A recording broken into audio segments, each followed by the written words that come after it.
یاره هندوستان په پاکستان حمله وکړه په ایمان دا یو خبره واورئ خپل خبره بس کوم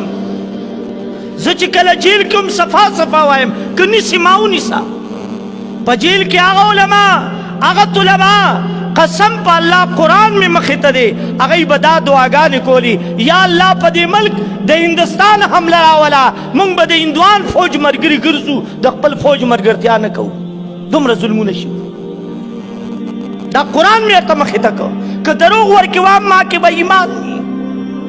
چې هغوی به دا دعاګانې کولې چې یا الله په دې ملک هندوان راوله د هندو تایید به وکړو موږ سره به دومره ظلم هندو نه کوي زموږ مدرسې جومات سره به دومره ظلم هندو نه کوي څومره چې زموږ د فوج د ملک وکړي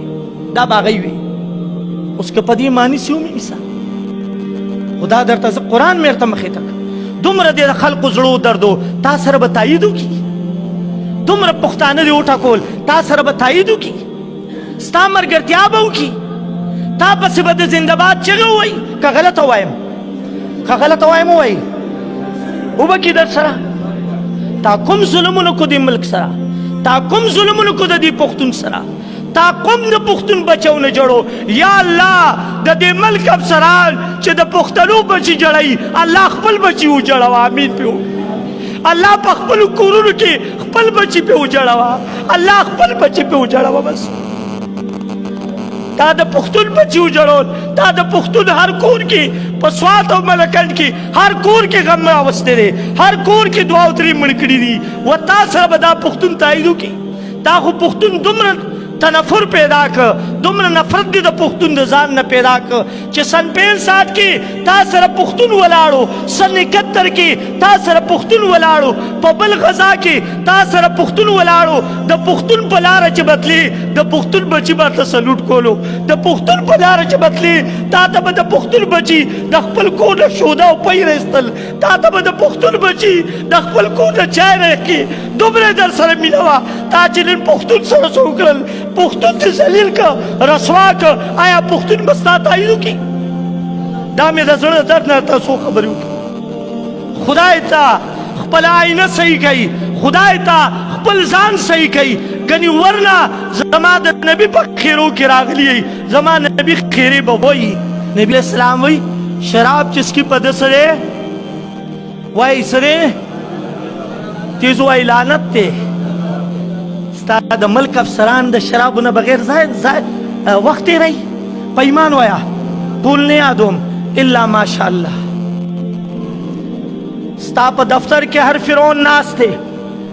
ته خو د موسی نبي د فرعون تذکرې کې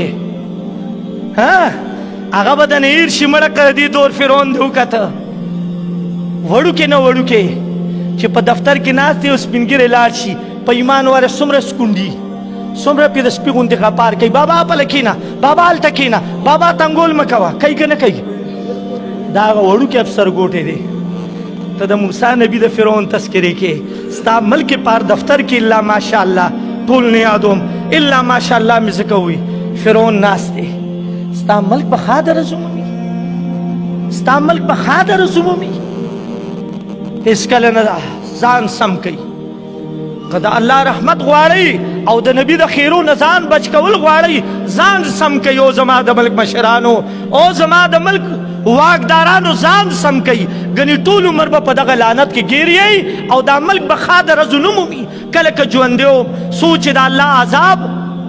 په دې ملک باندې په دې شکل کې وي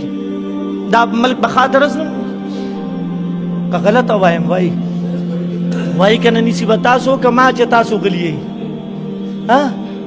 ما خو د سر نه د انګلي مرګ هسې مې یو ځل را روان دی هغه مرګ بس هغه مرګ به څومره د حیا او غیرت وي چې مرګ د شهادت د الله په دین نصیب شي د الله په دین مرګ نصیب شي دی ما ته لا وصیتونه کوي ملګري راشي یاره جي خیر که نه یاره جي خیر که نه یاره جي خیر که نه هلکه پرېږده تر څو پورې به دا خیر کوو تر څو پورې به دا خیر کوو په دې خیر او د خیر په مصلحت کې مو ملک تباه کړ د دې نه یېرېږو چې جیل ته ولاړ شو د دې نه یېرېږو چې مرګ ما مخکې یو خبره کړې وه چې کوم ملا حق نه بیانوي دا غدار دی د قوم سره د پسې مونځ نه کېږي د پسې جنازه نه کېږي غدار دی چې حق نه بیانوي